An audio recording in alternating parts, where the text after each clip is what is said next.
Welcome back to Root Causes. We are really fortunate once again to be joined by Dr. Michaela Mosca. Michaela, welcome back. Great to be back. Good to see you, Jason. Hey, Tim. Hey, guys. I'm really, really glad to be here from an undisclosed location, not all that far from Michaela Musk himself. From your secret location. So when we had you on the show in 2024, late 2024, one of the things, Michaela, you said that Jason and I both thought was provocative was you talked about this idea of RSA, even absent quantum computers, setting quantum computers aside, that RSA is potentially breakable, and that in fact RSA is considerably more breakable than ECC. So we thought it would be really interesting to dive deep on that topic today, if that's okay. Happy to maybe So I think put things into perspective, because I didn't mean to be you, provocative with that. oh no, Yeah.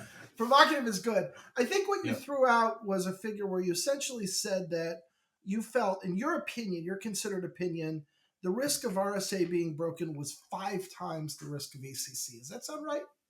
Yeah, that's what I've believed for a long time. So you have to worry about both, right? Doesn't Right. mean don't worry about ECC, but on a relative scale, I'd put it at about a 5x more likely to be broken in terms of the parameters we use uh, in the real world.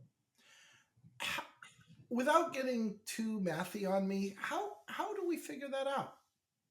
So this is more of a gut feeling estimate, and I can kind of Okay. explain how I came up with it or why I believe that. Uh, and at a high level, if you look at the black box version of ECC and RSA, so ECC is a Diffie-Hellman type scheme. RSA is actually somewhat simpler in that there's just one element, and you know you need to know the adversaries don't know the order of the element, but the people with the prime, the good guys, so to speak, do, Mm-hmm. and they can compute an A and a B such that A times B is 1 modulo the order of that element. It's at a high level, it's kind of similar. And in the black box approaches, they're both roughly equally secure, right? In both cases, you need n bits of security, n bits of key, order n bits of key to get n bits of security. However, in the real world, it's never a black box. You have to instantiate it. And if you try to instantiate a Diffie-Hellman scheme, for example, in the old days, like the 80s, we would work in the group, the multiplicative group in finite fields. Lovely place to do a Diffie-Hellman scheme. However, there's a lot of structure. There's not just a multiplicative group. There's an additive group. There's a ring, and there's all sorts of structure, and elements have a size, and a very natural size, and there's ways to factorize a big element into smaller elements. There's all this structure, which in both cases, in fact, in the multiplicative group of integers mod n, as well as your regular finite fields, that you can exploit using a category of a family, well, an algorithmic approach called index calculus, right? And I won't get into the weeds how index calculus works. It's really cool stuff if you ever do, but it means you can, like the way you try to factor numbers is for centuries. It's the classic way is to find two numbers, x and y, such that x squared equals y squared mod n. If you find such an x and a y, then you like remember grade 9, grade 10, x squared minus y squared is equal to x minus y times x plus y. And if that equals some multiple of n, well, there's like roughly a 50% chance, let's say n is p times q, that p divides one of x plus or minus y, and q divides the other. And so it allows you to, using the Euclidean algorithm, another really old algorithm, you can split n. You can split it into the two factors, because the greatest common divisor of n with x minus y will contain one factor but not the other. This is old way to do it. And index calculus gives you a way to find such an x and a y, not in exponential type. Now, in the early 80s, we came up with an algorithm that was exponential in the square root of the number of digits. And what that means is if you want n bits of security, you need n squared bit keys. Okay. Because the running time is exponential in the square root of n squared. So if you want exponential in n, you need quadratically bigger keys. I'm ignoring log factors and stuff here. And that was good. And then in the mid 80s, actually, my supervisors at Waterloo, using actually the Euclidean algorithm, found a way to still keep, for discrete logarithms in GF, in fields of characteristic 2, where it was still exponential in the square root of the number of bits, but the constants were a lot better. And something we thought would take many, many years could be done in a month. And actually, HP was producing chips to do discrete logs in those fields back then, and they broke it. And then Don Coppersmith saw those methods and said, "Hey, this is a cool idea." Because roughly the way these things work is you take a number, you construct a number you know is smooth. In other words, it's a product of small things, and you reduce it modulo whatever you're working in, and then you hope the resulting thing is also smooth. And it probably isn't, but if you just keep trying and so on, you build up a table of relations and then use linear algebra to solve those relations and so on. And what they did is they kind of rigged it so that this thing the smooth thing you picked and reduced and hoped was smooth again, you didn't pick it completely randomly. You kind of not cheated, but you kind of rigged it a bit to be more likely to be smooth. And Coppersmith did that. And then for discrete logs initially, but then the same or similar ideas were transported to factoring. Instead of exponential in the square root of the number of digits, it's exponential in the cube root of the number of digits. So now that means if you want n bits of security, you need order n cubed bit keys. That's why RSA is so much bigger than ECC. If you want n bits of security for ECC, you need order n bit keys. But for ours, thanks to these breakthroughs in the mid to late 80s, and there's been advances in the 90s, but it always remained order n squared since the 80s. So anyway, so factoring, let's go back up, has these index there's structure there. We found a way to look inside the black box and say, well, these aren't just random strings that we know how to multiply. We actually know what they are. We can do other stuff with them. We can apply these index calculus methods and try to break this really hard problem into smaller problems. So again, if there was a way to generate these smooth equations much better than we currently know, that could advance. You could now factor bigger numbers. ECC doesn't have that for the most part, as long as you're working with non-supersingular curves. So if you work with supersingular curves, you can actually embed that elliptic curve group inside the multiplicative group of a discrete log problem in a finite field. And we know how to clobber that with sub-exponential algorithms too. By clobber, I mean hurt it but not kill it. Like you need n cubed bit keys to get n bits of security. But if we go to the non-supersingular curves, we really don't have any way to exploit the structure. Right.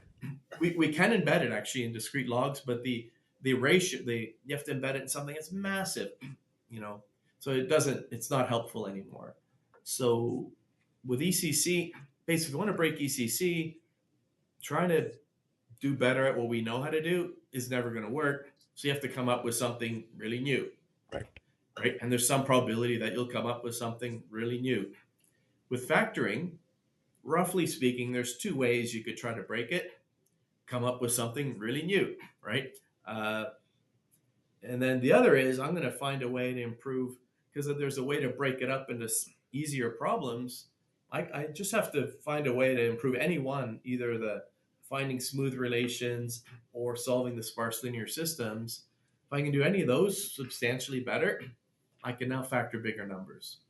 So, and my gut feeling is if there's going to be, there's a greater probability of it improving what we already know works than just something new, right? So Right. that's where I put it. as you know, a bit more likely, more than 2 times likely. I'd say closer to 5 times likely Right. that we advance ours. But this is all Right. like this is not. I don't have a theorem that says it is 5 times. Like it's Yeah. really just my gut feeling as somebody who's tried to break these codes for a long time. If I had to place bets, or if I was given a ton of money to break these codes, how much would I spend on these different approaches? Right. And that's kind of how I would split those resources. I would say I think you're choosing your words very carefully and correctly. It is a gut feel, and it has a lot to do. The way that you've described it to me has a lot to do with the fact that the f- solving the primes has a lot to do with good old fashioned number theory, which, as you say, has been around dogs' ages, right? And Yeah, in and so therefore you those old techniques. You just need to improve on some of those and have a eureka moment rather than having to come up with something completely novel like yeah. you would for ECC, that's for sure. What is the state of the art right now with respect to? I know quadratic sieve was around for a while, and then that's moved on. But I just love to hear your take on where is the absolute state of the art for the attack against, say, RSA 2048. I mean, it's still the number field sieve. I mean, there have been, I would say, modest, like small improvements uh, in the last 20 years or so, but nothing that I'm aware of that was as significant as what happened in the 80s and 90s. Right, So, based on what we know in the unclassified domain, it's it's at a coarse grained level, kind of plateaued.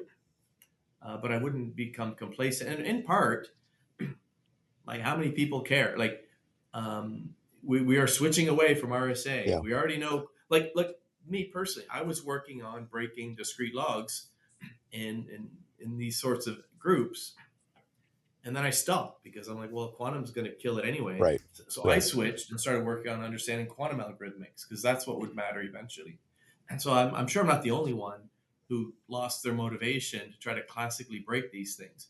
That said, I mean, I still do think about, you know, Mhm. classical ways to other ways to break these things in my spare time, but it's not the crux of my energy. And I don't think if you have a finite amount of resources to break codes, like how much are you really going to spend on breaking the codes that are about to be replaced versus trying to break the codes that are about to replace them? So to be fair, there haven't been great advances, but I don't not that many. There's not a huge incentive to try I anymore. like I like the asterisk you put on it, unclassified, because that Yeah, makes a really good yeah, point. Because there's a lot of research we obviously don't know about yet as well. So what I guess the question then for me is, I completely agree that the primary research motivation is probably gone for coming up with, a better sieve, etc., in terms of breaking RSA. However, Tim and I not that long ago were talking about using AI. Mathematicians, people yeah. like yourself, who are able to create a second and third brain to just speed up the process of doing this kind of research. And I can see people taking their primary brain away and putting it on something else, and yet at the same time using the power of AI to be able to work against these perhaps older problems. Do you see any of that, or how useful is that in your experience? Well, it's we've only seen AI truly. I mean, you've had machine learning try to do sat solving or whatever for a long time, but we're just in the last few months really seeing AI being able to seriously augment, perhaps even surpass humans at abstract mathematical. Again, I don't want to exaggerate it, but we're just starting to see now, or that yeah, that could actually be really useful. Um, it's certainly useful in terms of scouring wide amounts of literature around the world in all sorts of different languages to see was there any recent advance in modular forms in the last of this or that flavor. So it's already an augmentation or helpful tool there. So in a sense, that might slightly rebalance the ratio from 5 to 1 because because I would the idea that something out of the blue might disrupt it, maybe there's a slightly higher chance of something outside of what we've known. I mean, it'll help both, right? It'll help us find ways Hmm. to improve the number field sieve, and it'll help us find other things we hadn't thought of in new areas, new advances in algebraic geometry or whatever that might help us get inroads that we hadn't previously seen. But this isn't just for RSA and ECC. This is for, I'm Yes, more worried about the post quantum algorithms. that's true. That's true. But obviously, if there's a breakthrough in the next 5 years with RSA or ECC, like, we're in trouble because I already think there's like a 10% chance we won't migrate in time, and that there'll be material damage done in the world um, because we didn't migrate in time. So at least 10% chance of something one might call catastrophic because we don't migrate in time. And I don't think there's anything we can do about that other than hope we're lucky and not let it be bigger by procrastinating. But if there's an advance that breaks RSA classically in the next 5 years and depends on the cost. If it needs, you still need a month on the world's biggest supercomputers. That's one Right. thing. If I can Right. do it on my smartphone, that's Different. another. It changes the economics Sure. for criminals, but that could happen. Uh, in a sense, I don't know what I mean. My game plan is just go ASAP to remove that risk by migrating to PQC, Yeah. adopting an agile approach, but very importantly, being ready for the next time something is broken does require a cryptographic, resilience, which needs diversity and defense in depth. So we can't, we have to just get rid of the idea. I know it's hard for us because this is how we've been doing it for 30 years, but we just need to smack ourselves in the face and say, okay, like, there's AI accelerating human ingenuity. There's quantum algorithmics where we have no freaking clue what the limits of quantum code breaking is. Like, anyone who pretends they do is just like deluding themselves. Like, we know a lot about the current primitives, and we've got tons of amazing, awesome papers. And I'm not saying we don't know anything, but like, we don't have the devices big enough Yeah. to Yeah. try things and That's right. see if they work, right? So let's not delude ourselves into thinking, oh, we got theorems and we have this and that. Yeah, that's all really valuable stuff, and it's brilliant. It's elegant. We're not talking about ad hoc crypto, so I don't mean to like put down or in any way criticize it. It's amazing. It's better than I would have imagined 20 years ago, but it's not good enough. Sorry, right? I wish it were, because that's kind of the world I come from. But we do need to be humble and realize, let's deploy this absolutely ASAP, and let's not be afraid that it might be broken by these new threat vectors that we don't fully understand. Let's just be prepared, which means have another. It's like MFA, right? Right. I'm not so worried if one factor is broken because I got the other one. As long as I can detect and fix it, because if you don't detect and fix it, then eventually they'll break all the factors.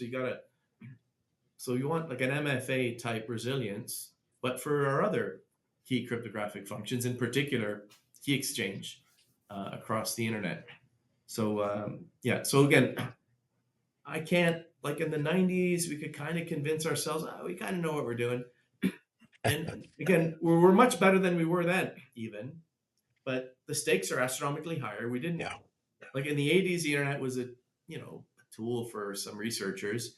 In the 90s, we started using it like for the economy, like for business and like banking and so on. Now it's a critical infrastructure, and we don't need to be secure. We need to be resilient. And the adversaries, now there's a dark web. I mean, there's a whole, and they keep maturing their capabilities. So stakes are higher, threats are more vicious, and our confidence in the security of the tools is, it can't be, it's good, but it's not good enough. And again, we want these tools because they're absolutely, like, you should lock your front door, right? Right. Uh, absolutely. That keeps out 99%. And then now for the other layers of defense, you're really about, what about that 1% chance or that somebody gets through? So we just need to have elegant, scalable ways And then we have to be smart, just like with MFA. We don't deploy it everywhere. We don't have 3 layers of authentication for every stupid application we use. Most have, some have no authentication, right? Some have one, some have two, some have two that you just, yeah, you click the box where you say, don't test me again for another week. And others, you're like, no, you're testing me every time, right? So it's all risk based. It's like, what's the ROI? Like, should I take the chance or not? Well, how much of a pain is it to do MFA versus how much are you risking if somebody does get in? And what's the like the usual normal risk management? So we do that, and we don't put 3 layers of MFA everywhere because that would be unworkable. We, in a risk-based way, manage that, and we're constantly updating. When we add more factors and so on. So we need to do the same thing, and the risk of, again, the maturing art of cryptanalysis augmented by AI that kind of is harnessing. Like, I'm not super worried about machine learning doing a lot of damage. I mean, I'm not complacent by all means, but like, we've tried that for a long time. But I am worried about the more creative power Yeah, of AI. Um, and then it also obviously automate when you do find something, it can automate. Um, and, exactly. and then complemented by this new hammer where we don't actually know the limits of what it could break. So again, don't be afraid. Like, it's like defense in depth is a very simple idea. We just need to apply it to our cryptography as well, and just like we have with authentication and MFA. So it's nothing like, hey, this is not a big deal, but you have to actually do it. It's not good enough to look back and say, oh, we could have prevented that global catastrophe. Or somebody, I don't know if it was one of you folk or somebody I was talking to the other day, said, look, this is $1 to fix left of boom and hundreds of millions to fix right of boom. So could we be pretty pleased with sugar on top? You know, just this one problem. Can we just fix it the easy way? Um, I'm going to take that one. I'm going to use that one Yeah, a okay. couple times. yeah. That was And Tim, I nice. forget who Wish it mentioned had it to been. me, but Tim, unless you have another question for Michaela, I think we've captured what we wanted to for that question. But I I do agree. have one question left for you, if you don't mind, which is, sure. I've seen your name now associated with some other entities other than your University of Waterloo. I wanted to give you a chance to say what you're doing, and I'd love to hear it. Yeah, sure. Well, you're probably the one you most hear it associated with is Evolution Q, Right. which is a quantum safe cybersecurity company. I've also started a quantum software because I mean, in the '90s when I got into this, I did a lot of work in quantum algorithmics. Initially, mostly just to understand what we're up against, right? Because if you want to defend against something, well, you have to understand it. And so, and one of my former postdocs spun off a company called Software Q. So, and I advise, but I'm not actively involved in that activity. Uh, but Evolution Q started. I mean, I've been consulting for whoever, but in my academic career, we're very good at telling other people what they should do. And when I would convince them that, oh, that's he's making a good point, they would say, okay, can you help us? I'd be like, sure, right? I've always been motivated by having impact, not by just having a lot of academic citations. And so whenever there's anything moderately interesting uh, to help industry or government with the journey I was telling them they should take, I would take it. And it kind of came to a head just over a decade ago, probably 16 years ago. The CIO of Canada asked me, she asked to meet me. I didn't really know why, but I went to Ottawa and met her, and she said, what would you do if you were me? And she wanted to really create, be able to scalably deploy more resilient cryptography. She was actually interested in scalable QKD, but that's not the main point. The point is that people were interested in scalably deploying diverse and cryptography to achieve a higher grade of cryptographic resilience. And so back then, I knew I wasn't interested in building a product that was super cool and nobody wanted. So we started as a services company, helping people answer the questions they were interested in at the time. So we're always pragmatic about meeting the customer, the whoever where they are. And so helping them answer questions like, well, is QKD going to help me? Or we also pioneered the quantum risk assessment, Right. because we all know this is not a technology problem. We could make a resilient world, no problem. We just need people, the C-suite and boards of directors and regulator, and to actually ask for it, and be willing to pay, sufficient amount for it. So we all know it's not really the technology part's the easy part. And so one of the first things we came up with was a quantum risk assessment, helping translate, helping quantify. First of all, here's our core business. Here's where the data resides, how it flows. How might a quantum computer disrupt this? And where does it really matter, right? Because nobody's going to use a quantum computer to break a key to steal $100. So we say, yeah, those, accept that risk. But for the highest order risks, you're like, okay, now we've quantified it in risk language, in business language. Now maybe you can go to your boss or your C-suite and say, hey, look, this is what we're. It's not just mathematical mumbo jumbo anymore. It's here's the business risk. You know, we need to do something about it, and they get some buy-in for the next steps. So we were doing these sorts of services for a number of years, and about 2020 is when we morphed into a product company. Because again, if somebody's my view is somebody's already doing it at least as well as I'm going to do it, then great. I'm going to help. I'm going to just advocate for that.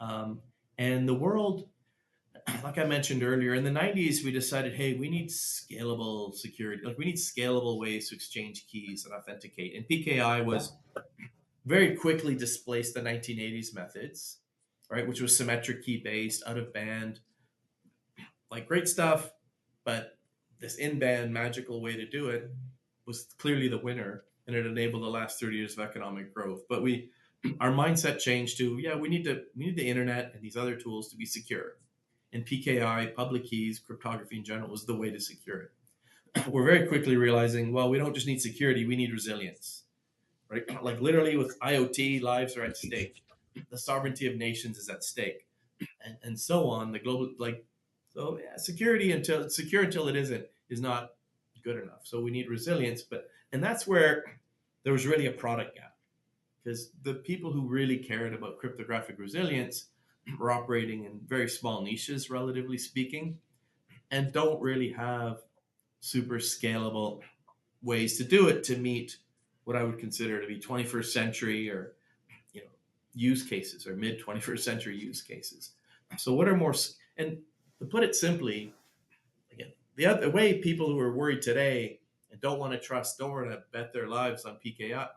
Again, I'm confident that if it ever is broken, we can fix it. So I'm Mhm. a huge proponent of PKI. Like we're crazy if we don't use it, because look at all the value it creates, Right. right? But that value needs to be a lot bigger than, you know, 10% times or whatever the number is, all the losses that happen if it gets broken. And all we need to do is, of course, try to reduce that 10%, but it'll never be zero. You just got to bound the tail ends, at least the one tail of these losses. Make sure that if it ever is broken, it's not catastrophic.